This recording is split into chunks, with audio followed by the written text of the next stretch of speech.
অফিসে গিয়ে তামিম জানতে পারল তাকে উপরের ফ্লোরে শিফট করে দেওয়া হয়েছে।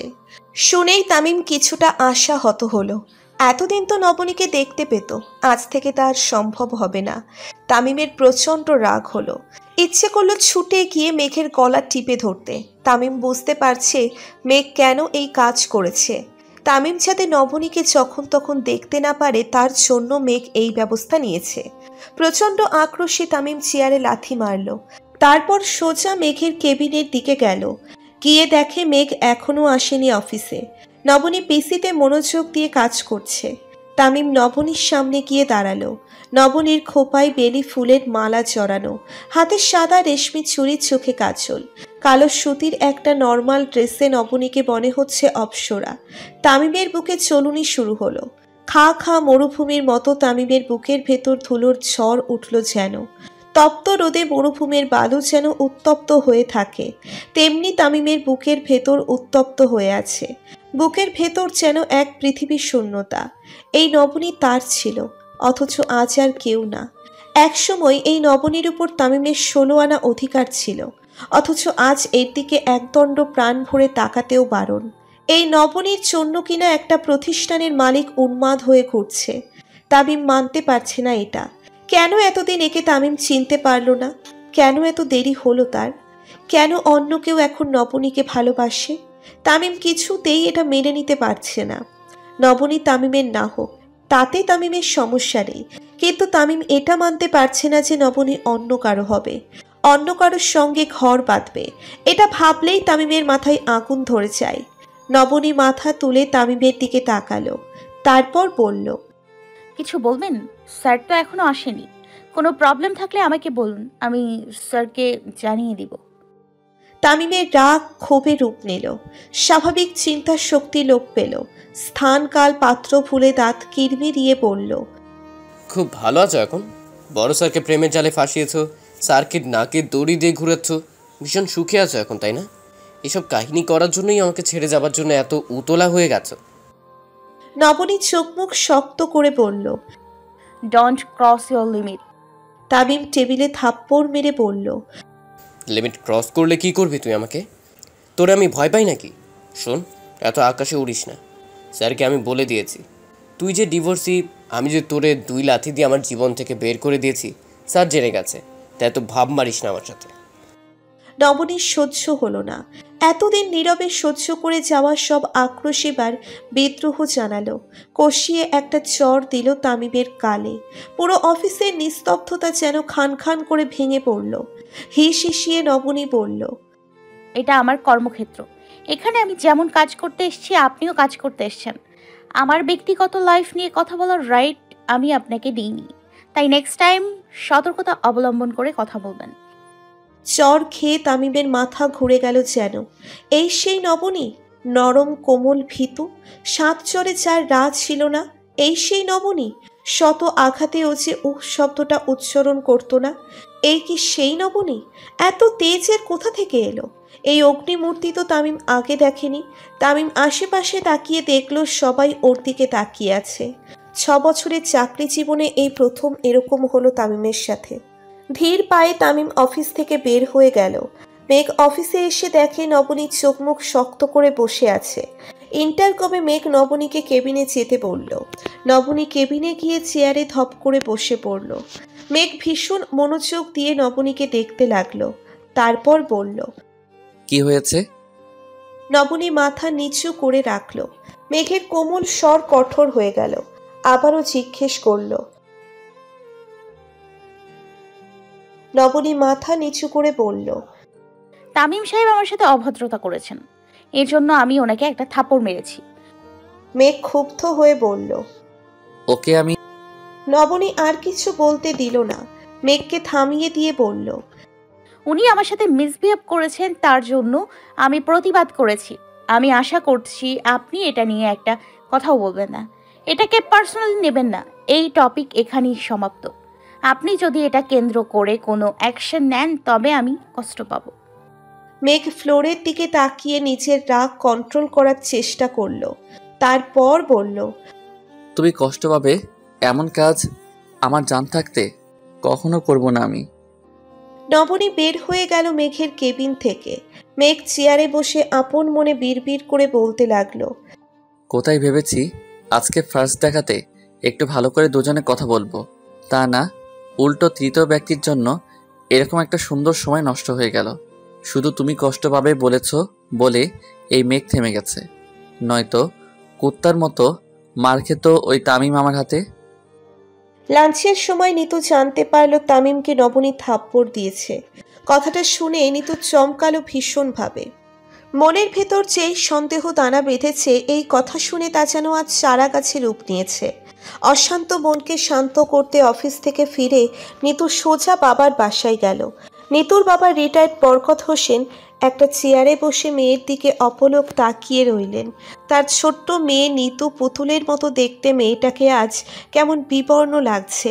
ফ্যাকাশে মুখকানা দেখে মনে হচ্ছে সারা শরীরে বুঝি এক ফোঁটা রক্ত বিন্দুও নেই।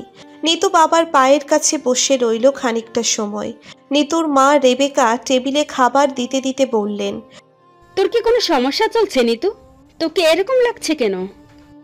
নিতু মলিন হেসে জবাব দিল, কতদিন তোমাদের দেখি না মা, তাই চলে আসলাম। তোমাদের জন্য মন কেমন করছে।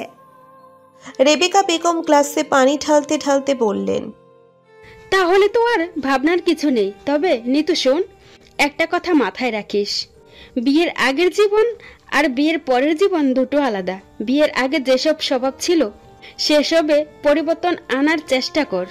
সব সময় প্রতিবাদী মনোভাব থাকা ভালো নয়। তুই আমার মেয়ে তো, আমি তো জানি তোকে অন্যায়ের বিরুদ্ধে কিভাবে প্রতিবাদ করিস। নিজের বাবার মতো ঋতুর মতো ধৈর্যশীলিনী হতে চেষ্টা কর। সংসার জীবনে নানা আঘাত আসে মানুষের, সবকিছু উগ্রভাব দেখাস না। নিতু মায়ের দিকে তাকিয়ে হাসল। বরকত সাহেব রেগে বললেন, তোমার মতো শিক্ষিত মানুষ যদি এভাবে অন্যায়কে সাপোর্ট করে যায় তাহলে এই সমাজ তো রহতলা যাবে। না না, আমার মেয়ে আমি যে আদর্শ দিয়ে গড়ে তুলেছি তা থেকে আমার মেয়ে এক চুল পরিমাণও নড়বে না। হিতুমা আমার, আমি জানি না তোর কি হয়েছে, তবে যাই হোক মনে রাখিস তোর বাবা তোর সাথেই আছে। তোর উপর বাবার সম্পূর্ণ ভরসা আছে। তুই কখনো ভুল করবি না। নিজের মনকে শান্ত কর মা, তোকে ভীষণ অস্থির লাগছে। রেবেকা বেগম টেবিলের উপর শব্দ করে প্লেট বাটি রাখতে লাগলেন। নিতু বুঝতে পারল মা রেগে গেছেন। বাবার কাছ থেকে বিদায় নিয়ে নিতু বাসায় চলে এলো। আজ বহুদিন পর শামীম বাসায় এসেছে। আগামীকাল লুবনাকে পাত্রপক্ষ দেখতে আসবে। তাহিরা বেগম কল করে কাদাকাটি শুরু করায় আসতে বাধ্য হলো। এবার অবশ্য চেনা জানা থেকে সম্বন্ধ এসেছে। দিশার চাচাতো ভাইয়ের জন্য সম্বন্ধ এসেছে। শুনেই তো তাহিরা বেগম আনন্দে বাতাসে ভেসে বেড়াচ্ছেন যেন। এত বড় ঘরের বউ হবে তার মেয়ে, কিছুতেই বিশ্বাস হচ্ছে না তার। শামীম নানাভাবে মাকে বোঝানোর চেষ্টা করছে, কিন্তু তাহিরা বেগম এসব শুনতেও চাচ্ছেন না। তিনি শুধু এই স্বপ্নে বিভোর হয়ে আছেন যে শহরে ছেলের বাবার দুটো 6 তলা বাড়ি আছে। ছেলেরা 2 ভাই মাত্র। ছেলের আগে দুটো বিয়ে হয়েছে, এই ব্যাপারটাও যেন দুটো 6 তলা বাড়ির সামনে তুচ্ছ হয়ে গেল। শামীম দিশার চাচাতো ভাই রাকিবের সম্পর্কে সব খোঁজ খবর নিয়েছে। এই ছেলেটা একেবারে বাজে চরিত্রের, বহু নারীতে আসক্ত, নেশায় আসক্ত, 3 বার রিজার্ভেও ছিল, কিন্তু ওকে সঠিক পথে ফিরিয়ে আনা যায়নি। শামীম যতবার মাকে এসব বলতে চায়, তাহিরা বেগম ততবারই এড়িয়ে গিয়ে বলেন, গড়ে একটা বউ গেলে সব ঠিক হয়ে যাবে। এই বয়সে সব ছেলেদের এরকম একটু আধটু দোষ থাকে, আর বড় লোকের ছেলেমেয়েরা একটু এরকমই হয়, এত অসুবিধা নেই। শামীম অধৈর্য হয়ে গেল মায়ের এসব শুনে। চিৎকার করে বলল, তোমার এই লোভের জন্য আমাদের সব ভাই বোনদের জীবন নষ্ট হয়ে যাচ্ছে মা। আমরা কেউই সুখী না। বড় ভাইয়ের আগে আমাকে বিয়ে করিয়েছে শুধুমাত্র নিজের লোভের বশে, দিশার বাবা ধনী বলে, অথচ কখনো দিশার সাথে আমার সম্পর্ক কেমন তা জানতেও চাওনি। স্বামী স্ত্রী হয়েও আমরা দুজন 2 মেরুর বাসিন্দা। দিশা আজ এই পার্টি কাল ওই পার্টি করে দিন কাটায়, তুমি সোনামুখ করে তা মেনে নাও কেন? শুধুমাত্র দিশার বাবার টাকা আছে, বড় ঘরের মেয়ে দিশা, এই জন্য। আমি এটাই ভেবে পাচ্ছি না, দিশার বাবার টাকা পয়সা থাকলে তোমার আমার কি লাভ হবে? আমাদেরকে কি ওখান থেকে কয়েক কোটি টাকা দিয়ে দিবে, নাকি ওসব আমাদের কোনো কাজে আসবে? এই সহজ কথাটা তোমার মাথায় ঢোকে না মা? তোমার এই কাজের জন্য আমার বাবা আমার উপর অভিমান করেছিলেন, বাবার কাছে আমি ক্ষমা চাইতে পারিনি। তাহিরা বেগম রেগে গিয়ে বললেন, খবরদার আমার সামনে চিৎকার করে কথা বলবি না। আমার মেয়ের ভালো আমি তোর চাইতে ভালো বুঝি। গায়ে পড়ে উপদেশ দেওয়ার চেষ্টা করবি না। মেয়েকে বড় ঘুবিয়ে দিব তা তোর সহ্য হচ্ছে না? শামীম পরাজিত সৈনিকের মতো সোফায় হেলান দিয়ে বসে পড়ল। পৃথিবীর সবচেয়ে খারাপ ছেলেটাও চায় তার বোনের একটা ভালো জায়গায় বিয়ে হোক, বোন সুকোজে থাকুক। নিতু ফিরে দেখে শামীম বসে আছে। কেউ না বলে দিলেও নিতু বুঝতে পারল এ তামিমের ছোট ভাই শামীম। দুই ভাইয়ের চেহারায় অনেকটা মিল রয়েছে। নিতু এগিয়ে গিয়ে সালাম দিল শামীমকে। শামীম হকচকিয়ে জিজ্ঞেস করল, আপনি কে? নিতু হেসে বলল, আমি নিতু। শামীম কিছুটা বিরক্ত হলো নিতুর নাম শুনে। এই সেই মেয়ে যার জন্য তামিম নবনীকে ছেড়ে দিয়েছে। এই মেয়েটাই নবনীর সংসার ভেঙে দিয়েছে। মনে হতেই শামীমের ভ্রু কুঁচকে গেল। নিতু হেসে বলল, আপনি মনে হয় আমাকে এখানে অ্যাকসেপ্ট করেননি, অথবা আমাকে দেখে বিরক্ত হচ্ছেন। খাবার খেয়েছেন কি? চা কফি কিছু খাবেন? কিছু খেতে হলে আমাকে ডাকবেন, আমি করে দিব। শামীম কোনো কথা বলল না। নিতু নিজের রুমে চলে গেল। তাহিরা বেগম নিতুর রুমে গিয়ে আদেশের সুরে বলল, কাল অফিসে যাব না। 11টার দিকে বাসায় গেস্ট আসবে লুবনাকে দেখতে। ওদের জন্য সব রকম খাবারের ব্যবস্থা করে সকালে উঠেই ভাত, pulao, chicken, beef, mutton, fish, snack সব কিছু চাই আমার। নিতু হাই তুলতে তুলতে বলল, আমি রোবট নয়। আপনার মেয়েকে দেখতে আসবে, তার ব্যবস্থা আপনি করবেন। বড় ভাইয়ের বউ হিসেবে আমি থাকতে পারি উপস্থিত, কিন্তু তাকে অন্যায়ভাবে নেওয়ার সাহস করবেন না। আমি বাসার কাজের মহিলা নয়, বড়জোর আপনাকে একটু হেল্প করতে পারি গেস্টের খাবার সার্ভ করতে। আপনার বাড়ির ছোট্ট বউ যদি সারাদিন অন্য ছেলেদের সাথে সময় কাটিয়ে সংসারে মনোযোগ না দিয়ে ঘাড়ে বাতাস লাগিয়ে ঘুরতে পারে, তাহলে আমিও তা পারি। আমি তবু তা করি না, কেননা আমি এই শিক্ষা পাইনি আমার পরিবার থেকে। তাই বলে আবার আমার ভদ্রতাকে আমার দুর্বলতা ভাববেন না। আমার উপর কোনো কিছু চাপিয়ে দেওয়ার চেষ্টা করবেন না। তাহিরা বেগম চাপা ক্রোধ নিয়ে নিতুর রুম থেকে বের হয়ে গেল। বসার রুমে বসে শামীম সবটা শুনতে পেল এবং শুনেই এক অদ্ভুত প্রশান্তিতে শামীমের মন ভরে গেল। শামীমের একটুও খারাপ লাগলো না তার মায়ের সাথে বড় ভাইয়ের বউ এরকম ব্যবহার করায়, বরং আনন্দিত হলো এই ভেবে যে এতদিনে একজন উপযুক্ত জবাব দিয়েছে। তবে আফসোস হলো নবনীর জন্য। নবনী যদি এভাবে সাহস করে রুখে দাঁড়াতো, তবে হয়তো এভাবে সংসারে ভাঙন দেখা দিত না। এত তাড়াতাড়ি বাবাকে হারাতে হতো না শামীম। বাবার সাথে যে অনেক কথা বলা বাকি ছিল শামীমের। আর কি এই জন্মে বাবাকে তা বলা হবে? আজীবনের জন্য এতিম উপাধি দিয়ে বাবা হারিয়ে গেল এক বুক অভিমান নিয়ে। শামীম তো পারল না বাবার সেই অভিমান ভাঙাতে। সেই চেষ্টা করবার আগেই যে বাবা ফাঁকি দিয়ে চলে গেল। তাহিরা বেগম নিজের রুমে গিয়ে শুয়ে পড়লেন। শামীম সোফাতেই শুয়ে পড়ল। লুবনা নিচের রুমে রূপচর্চা করছে। দিশা মেসেঞ্জারে ব্যস্ত। এতদিন পর স্বামী বাসায় এসেছে, অথচ তাতে দিশার কোনো মাথা ব্যথা নেই। ফ্লোরে বসে অপেক্ষার প্রহর গুনতে লাগলো নিতু। বারবার নিতুর মনে হতে লাগলো এই নবনী সেই মেয়ে যার সাথে তামিমের বাবা তামিমের বিয়ে দিতে চেয়েছিল। বারবার ঘড়ির দিকে তাকাচ্ছে নিতু। ঘড়ির কাঁটা 1টার ঘরে পৌঁছে গেছে, অথচ তামিম এখনো বাসায় আসেনি। নিতুর চিৎকার করে কাঁদতে ইচ্ছে করছে। বাহিরে তাকে যতই শক্ত মনে হয়, ভেতর থেকে যে সে ততই ভঙ্গুর, তা কি কেউ জানে? ভালোবাসার কি অপরিসীম শক্তি! একজন কঠোর হৃদয়ের মানুষের মনকেও ভেঙে চুরমার করে দেয় অনায়াসে। নবনী মেঘের সাথে কথা বলতে গিয়ে বারবার লজ্জায় লাল নীল বেগুনি হয়ে যাচ্ছে। কিছুই বলতে পারছে না নবনী। অবশ্য মেঘ নবনীকে কথা বলার সুযোগও দিচ্ছে না, নিজেই সব বলে যাচ্ছে। যেন কত বছর ধরে মেঘ কারোর সাথে কথা বলতে পারেনি, তাই জমানো সব কথা প্রকাশ করছে নবনীর কাছে। অথচ ব্যাপারটা হলো, মেঘ নবনীকে ফ্রি হওয়ার টাইম দিচ্ছে। শুরুতেই যদি নবনীকে বারবার কথা বলো না কেন এসব বলে, তবে নবনী বিব্রত হবে বারবার। এর চাইতে ভালো নবনী আগে ফ্রি হয়নি, তারপর নিজ থেকেই কথা বলবে। এরকম হু হ্যাঁ করবে না। অবশ্য এই হু হ্যাঁ শুনতেও মেঘের ভীষণ ভালো লাগে। ভালোবাসার মানুষের সব কিছুই কি সবার এত ভালো লাগে, এত মধুর মনে হয়? ভালোবাসা ব্যাপারটা এত বেশি মধুর কেন? তাহিরা বেগমের রাতে ঘুম ভালো হয়নি, বারবার ঘুম ভেঙে গেছে, ঘুমে ধরেছে ভোর রাতের দিকে। ঘুম থেকে উঠতে উঠতে তার সকাল 10টা 25 বেজে গেল। এত দেরিতে ঘুম ভাঙায় তাহিরা বেগম আঁতকে উঠলেন। এত বড় পরিবার থেকে আজ সম্বন্ধ আসছে, তাদের সামনে সেই অনুপাতে তো খাবার দিতে হবে, অথচ তিনি তো এখনো বিছানায়। নিজের উপর নিজের রাগ হলো খুব। তাড়াতাড়ি করে উঠে বের হয়ে দেখেন খাবারের ঘ্রাণ আসছে রান্নাঘর থেকে। পা টিপে টিপে তাহিরা বেগম রান্নাঘরের দিকে গেলেন। গিয়ে দেখেন নিতু চুলায় পিঠা বানাচ্ছে। টেবিলের দিকে তাকিয়ে দেখলেন অনেকগুলো খাবারের ডিশ দেখা যাচ্ছে। হৃষ্টচিত্তে তাহিরা বেগম এসে দেখতে লাগলেন কি কি করা হয়েছে। দেখে তিনি ভীষণ চমৎকৃত হলেন। ইতিমধ্যে beef rezala, chicken roast, korma, mutton, ইলিশ ভাজা, ডিমের কোরমা, চিংড়ি দিয়ে করলা ভাজি, 2 রকম ভর্তা, fried rice, chilli chicken, Chinese vegetable, চিংড়ির মালাইকারি, দুধ পুলিশ, দুধ চিতই, পায়েস বানিয়ে সাজিয়ে রাখা হয়েছে। এত আইটেম দেখে তাহিরা বেগমের চমক লেগে গেল। তিনি নিজেও এত আয়োজন করতেন না নিশ্চিত। মনে মনে ভীষণ ভালো লাগলো তার। তবুও কিচেনে ঢুকে বললেন, এসব আদিক্ষেতা দেখাতে কে বলেছে তোমাকে?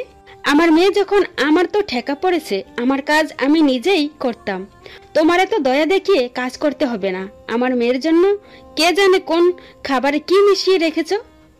নিতুর সারা শরীরে ঘামে ভিজে জবজবে হয়ে আছে, সারা মুখ লাল হয়ে গেছে, সেই রাত থেকে চুলোর পাশে দাঁড়িয়ে কাজ করতে করতে। তাহিরা বেগমের কথা শোনার পর নিতু বলল, এই যে এখানে পাটিসাপটা পিঠা বানানোর ডো করা আছে, ক্ষীর করা আছে, ক্ষীর দিয়ে বাকি পিঠা আপনি বানিয়ে নেন। আমি এখনো পোলাও করিনি, তাও করে নেন আপনি। বাকি আপনার যা ভালো লাগে তাই করুন। তাহিরা বেগমকে সেখানে রেখেই নিতু রান্নাঘর থেকে বের হয়ে এলো।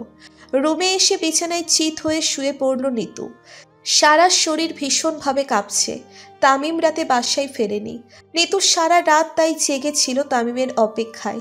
জেগে থাকতে থাকতে নিতুর মনে হলো, অযথা বসে থেকে কি লাভ, এর চাইতে কাজ করা শুরু করি, তাহলে সময় কেটে যাবে।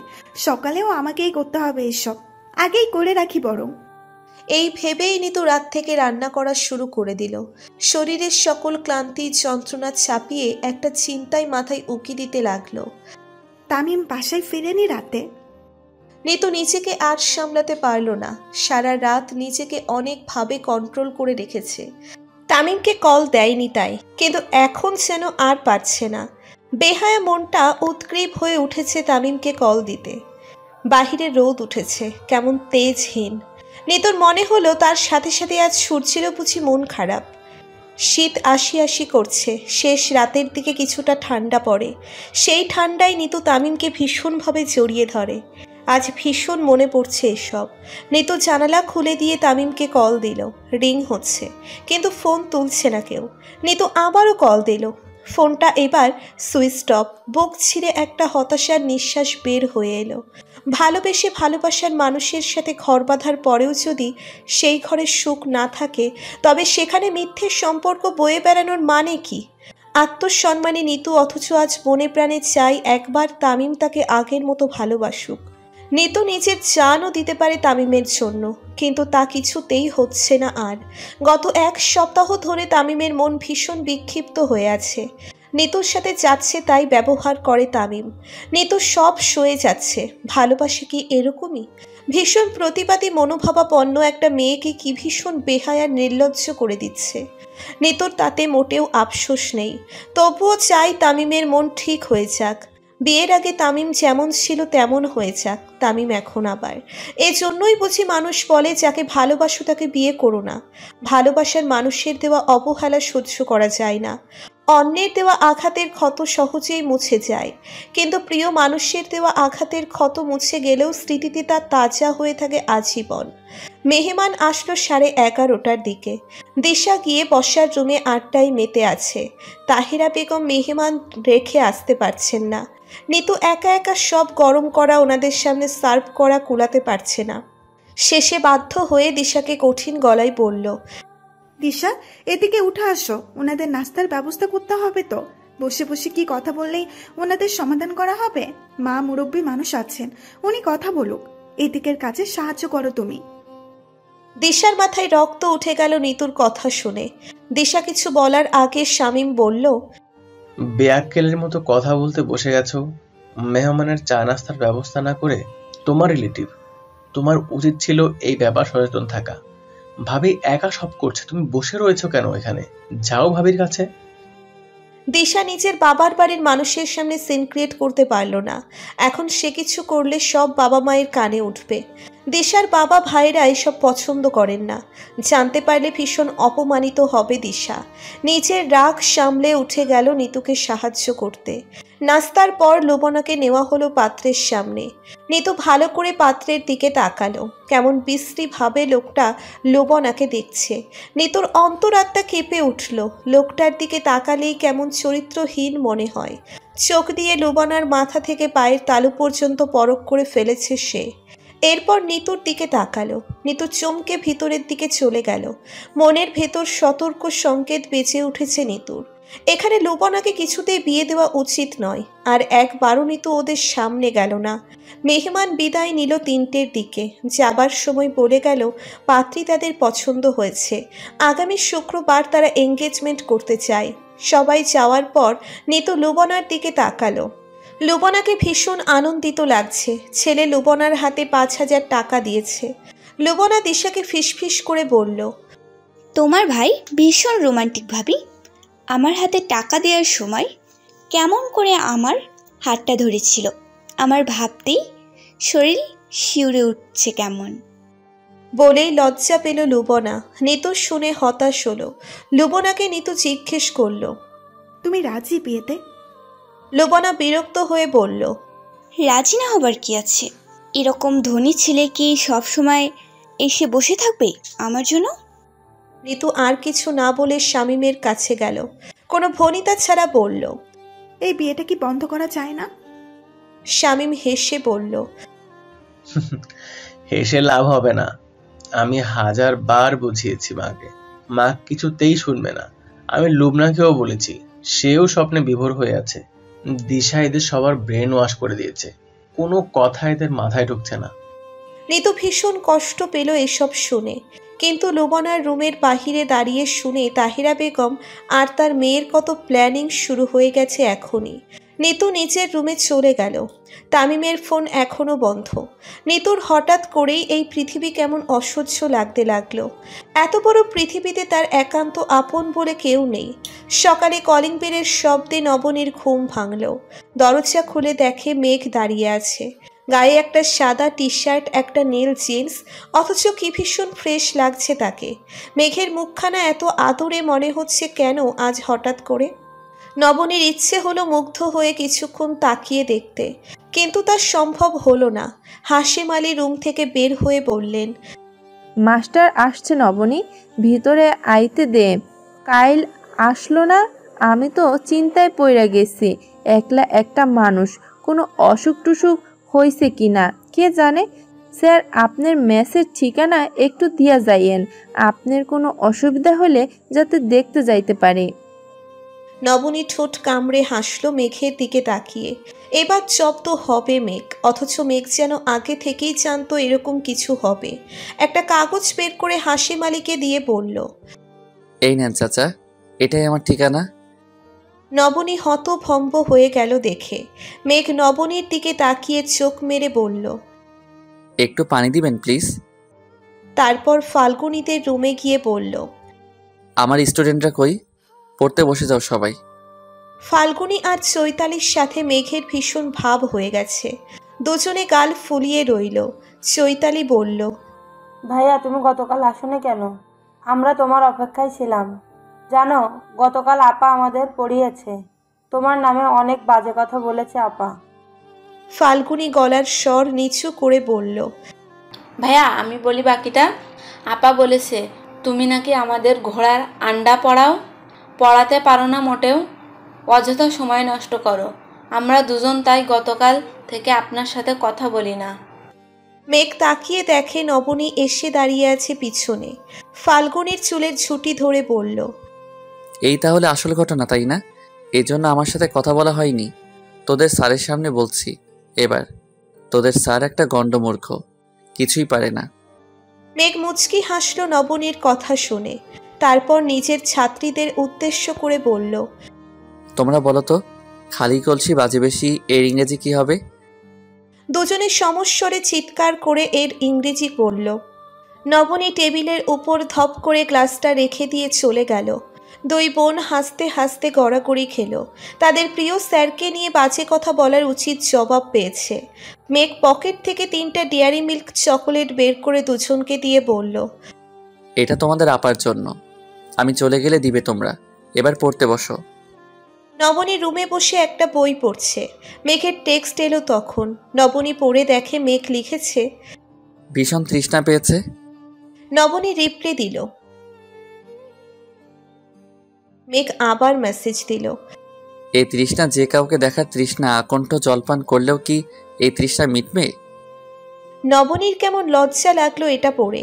সারা শরীর যেন অবশ হয়ে গেল। নিঃশ্বাস ভারী হয়ে এলো। বুকের ভেতর দ্রিম দ্রিম করতে লাগলো। লজ্জায় নবনী আর বের হতে পারল না। এই মানুষটা এত ঠোঁটকাটা কেন? হুট করে কি থেকে কি কথায় চলে যায়। সে কি বোঝে না এসব শুনলে নবনীর কেমন ঘোর ঘোর লাগে, নিজেকে পাগল পাগল মনে হয়। মেঘ যাওয়ার সময় জোর গলায় বলল, চাচি, ভীষণ তৃষ্ণা পেয়েছে আমার। নবনী ম্যাডামের কাছে একটু লেবুর শরবত চাইলাম, দিলেন না তো উনি। বেশি ব্যস্ত মনে হয় উনি। আচ্ছা থাকুক, আমি বাইরে কোথাও ভ্যান থেকে খেয়ে নিব। রাবিয়া বেগম রান্না চড়িয়েছেন। মেঘের কথা শুনে তিনি ভীষণ লজ্জা পেলেন। ছুটে এসে বললেন, না না বাবা, দাঁড়াও, শরবতটা খেয়ে যাও বাবা। ফাল্গুনি আর চৈতালি এসে বলল, স্যার তো সেই কখন সকালে এসেই শরবত চেয়েছে, আপা দিলই না মা। রাবিয়া বেগম মেয়ের ব্যবহারে ভীষণ লজ্জিত হলেন। নবনীর রুমে গিয়ে দেখেন নবনী আপন মনে হাসছে। মেয়েকে ধমক দিয়ে বললেন, মাস্টারে তোর কাছে এসে কখন 1 গ্লাস শরবত চাইছে, তুই দিলি না কেন? এখন তুই শরবত বানাইয়া দিবি নবনী? আমার হাতে মাইর খাবি নইলে। মাস্টার মানুষের সাথে এরকম বেয়াদবি আমি সহ্য করুম না। ওনারা সম্মানী মানুষ, মা সম্মান দিতে শিখ। নবনী হতভম্ব হয়ে বলল, উনি এখন শরবত ছিল আবার মিথ্যে কথা মা। রাবিয়া বেগম রেগে বললেন, হ, উনি এত বড় মানুষ 1 গ্লাস শরবতের জন্য মিথ্যা কথা কইব? উনি মনে হয় জীবনে শরবত চোখে দেখে নাই। এই দুনিয়ায় তুই একমাত্র শরবত আলী হইছস। তোর হাতের শরবত খাওয়ার জন্য এখন উনি মিথ্যা কথা কইতাছে। আমার 2 মাইয়াও তো মিথ্যুক, ওরাও কইছে তোর কাছে ওগো স্যার শরবত চাইছে, তুই দেশ নাই। একটা এতিম পোলা, এতিমের প্রতি তোর দেখি কোনো মায়া দয়াই নাই। এত বড় চাকরি আল্লাহ দেখব না, অন্তরের মায়া দয় আল্লাহ দেখব। নবনী মায়ের দিকে তাকিয়ে বলল, মা তুমি এরকম রিয়েক্ট করছো কেন? সামান্য একটা ব্যাপার এটা। রাবিয়া বেগম রেগে বললেন, তুই কি শরবত বানাইতে যাবি নাকি আমি রান্নাঘরে হাতা আইন না তোরে মারুম? নবনী কথা না বাড়িয়ে ছুটে গেল রান্নাঘরের দিকে। তারপর শরবত বানিয়ে মেঘের সামনে নিয়ে গেল। বুকের ভেতর দ্রিম দ্রিম করছে। নবনীর মনে হলো সবাই যেন সেই শব্দ শুনতে পাচ্ছে। মেঘ নিচু স্বরে বলল, এতক্ষণে তৃষ্ণা মিটেছে আমার বিবিজানকে দেখে। তারপর জোরে বলল, চিনির কৌটায় মনে হয় লবণ রেখেছেন চাচি। উনি তো চিনির বদলে লবণ দিয়ে রেখেছেন। এত লবণাক্ত শরবত, তবু খেয়ে নিচ্ছি। আমার কপালে তো বাসার বানানো খাবার জোটে না। বাইরের খাবার সুস্বাদু হলেও বাসার খাবার স্বাস্থ্যকর, তা যতই লবণাক্ত হোক। তারপর বিদায় নিয়ে মেঘ চলে গেল। রাবিয়া বেগম মেয়ের দিকে এমনভাবে তাকালেন, নবনীর মনে হলো সে আর এক মুহূর্ত দাঁড়িয়ে থাকলে বুঝি ভস্ম হয়ে যাবে। নিচের রুমে গিয়ে নবনী দরজা লাগিয়ে দিল তাড়াতাড়ি। মনে মনে মেঘের গোষ্ঠী উদ্ধার করে ফেলল। ঠিক করলো আজ অফিসে গিয়ে মেঘের সাথে একজোট ঝগড়া করে নেবে। অফিসে গিয়ে নবনী জানতে পারলো অফিস থেকে তাদেরকে 3 দিনের একটা ট্যুরে নেওয়া হবে, যার সম্পূর্ণ খরচ কোম্পানি বহন করবে। শফিক আহমেদ এবং মাসুমা বেগমের বিবাহবার্ষিকী উপলক্ষে এই ট্যুর, এবং সেখানেই তাদের অ্যানিভার্সারির অনুষ্ঠান করা হবে। নবনী ডেস্কে বসে কাজ করছে। কিছুক্ষণ পর পর মাথা তুলে মেঘের কেবিনের দিকে তাকাচ্ছে। 2-1 বার দুজনের চোখাচোখি হচ্ছে। এর মধ্যে শিমলা কল দিল। অনেকদিন পর শিমলার কল পেয়ে নবনী লজ্জা পেল কিছুটা। অনেক দিন ধরে নবনী শিমলাকে কল দেয় না, দিবে দিবে করে দেওয়া হয় না। কে জানে শিমলা হয়তো রেগে আছে। কল রিসিভ করতেই শিমলা উচ্ছ্বসিত হয়ে বলল, নবনী, আমি আর তুমি কিন্তু একসাথে বসবো বাসে, কেমন? নবনী আমতা আমতা করে বলল, আমি যাব কি না তা তো এখনো শিওর না। শিমলা অবাক হয়ে বলল, কি বলো তুমি? তোমার জন্য এত প্ল্যান মেঘের, তুমি না গেলে কিভাবে হবে? নবনী হতভম্ব হয়ে বলল, আমার জন্য প্ল্যান মানে? শিমলা ষড়যন্ত্রের ভঙ্গিতে বলল, তুমি একদিন কথায় কথায় আমাকে বলেছিলে তোমার কখনো কোথাও ঘুরতে যাওয়া হয়নি, তোমার ভীষণ ইচ্ছে জাফলং যাবার। আমিও তখন মেঘকে বলেছিলাম, মেঘের সেটা মনে আছে। মামা মামির অ্যানিভার্সারি উপলক্ষ করে মেঘ তাই প্ল্যান করলো জাফলং যাবার। শুধু তোমার ইচ্ছে পূর্ণ করতে অফিসের সব স্টাফ, নিজেদের সব আত্মীয় স্বজন নিয়ে জাফলং যাবার প্ল্যান করেছে। প্লিজ নবনী, তুমি অমত করো না। নবনী হতভম্ব হয়ে বসে রইল। ফোন রাখতে যেতেই দেখে মেঘ মেসেজ দিয়েছে, এক গ্লাস পানি দরকার।